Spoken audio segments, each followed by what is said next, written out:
আমি পিছপা হব না। কোনো ধরনের কোনো কিছু আসলেও আমি পিছপা হব না, যতক্ষণ না পর্যন্ত আমার এই দাবিটা। আসলে এটা তো এক দুই দিনের বিষয় নয়, দীর্ঘদিন ধরে এখানে যোগদানের পর থেকে বরিশাল বিশ্ববিদ্যালয়ে আপনারা জানেন যে ২-৩ জন শিক্ষক নিয়ে একটা ডিপার্টমেন্ট চালাতো। আমার বিভাগে এই মুহূর্তে আমরা ৪ জন শিক্ষক, যদিও মোট শিক্ষক মাত্র ৭ জন, তার মধ্যে ৩ জন ছুটিতে, ৪ জন আছে বিভাগে। ৬টা-৭টা ব্যাচ, প্রতি ব্যাচে ৮০ জন শিক্ষার্থী। তো প্রত্যেক শিক্ষককে আমাদের এই মুহূর্তে আমি ১৪-১৫টা কোর্স নিই, ৭-৮টা ল্যাবরেটরি কোর্স নিই।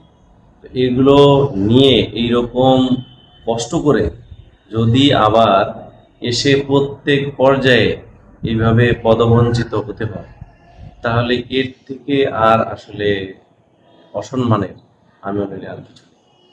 বর্তমান ভাইস চ্যান্সেলরের কাছে আমরা দীর্ঘদিন ধরে বসেছি, ওনাকে বিভিন্নভাবে অনুরোধ করেছি, কিন্তু আসলে উনি কোনোভাবেই কন্ট্রোল। আমার কথা হচ্ছে যে ওনার সাথে তো আমাদের কোনো ধরনের কোনো কিছু না। আমরা চাই আমাদের ন্যায্য যে দাবি, ন্যায্য যে সম্মান, সেটা আমরা তো কষ্ট করে যাচ্ছি। আমরা তো কারো কাছে এইটা নিয়ে কোনো দিন কৈফিয়তও করি না যে আমরা এত কষ্ট করছি। আমরা বারবার অনুরোধ করছি যে আপনারা আমাদের ন্যায্য সম্মানটুকু দেন। কিন্তু অবশেষে আসলে আমরণ অনশন এখানে মানে একটা মানুষ মনস্তাত্ত্বিকভাবে কোন পর্যায়ে নেমে গেলে এই পথে আসতে বাধ্য হয়, এটা আপনারা জানেন। তো আমার আমার কাছে যেটা, আমার শরীরে মানে শেষ নিঃশ্বাস ত্যাগ পর্যন্ত আমি পিছপা হব না। কোনো ধরনের কোনো কিছু আসলেও আমি পিছপা হব না, যতক্ষণ না পর্যন্ত আমার এই দাবিটা। JBS holdings limited. আমার দাবি কিছুই না। আমরা যে শিক্ষার্থীদের জন্য আমি এখানে বসেও আমি আমার শিক্ষার্থীদের বলছি যে আমার যদি কোনো স্বাক্ষর কোনো কিছু থাকে, আমি এখানে বসেও করে দেব। আমার শিক্ষার্থীদের আমি একদিনও কোনো ধরনের কোনো করতে রাজি না। আমি দরকার পড়ে এখানে বসে ক্লাস নিব, আমি তাদেরকে এইটাও বলেছি। কিন্তু এই যে আমার দাবি, যেটা শিক্ষক সংকট, আমরা গত ২ বছর ধরে কোনো ধরনের শিক্ষক আমরা পাচ্ছি না। আমরা একটা বিভাগে আমাদের অর্গানোগ্রাম অনুযায়ী যদি আপনি রেজিস্ট্রার দপ্তরে খুঁজে দেখেন, আমরা বিভাগের প্রাপ্যতা থাকি ২০-২৫ জন এই ২০২৬ সালে।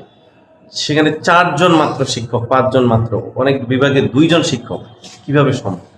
এরপরেও আমরা কিন্তু আমাদের শিক্ষার্থীদের, আপনারা জানেন বিভিন্ন বিভাগে আমাদের এখানে আমার সয়েল সায়েন্সে আপনারা খোঁজ নেবেন, কোনো শিক্ষার্থীর কোনো ধরনের সেশন জট নেই।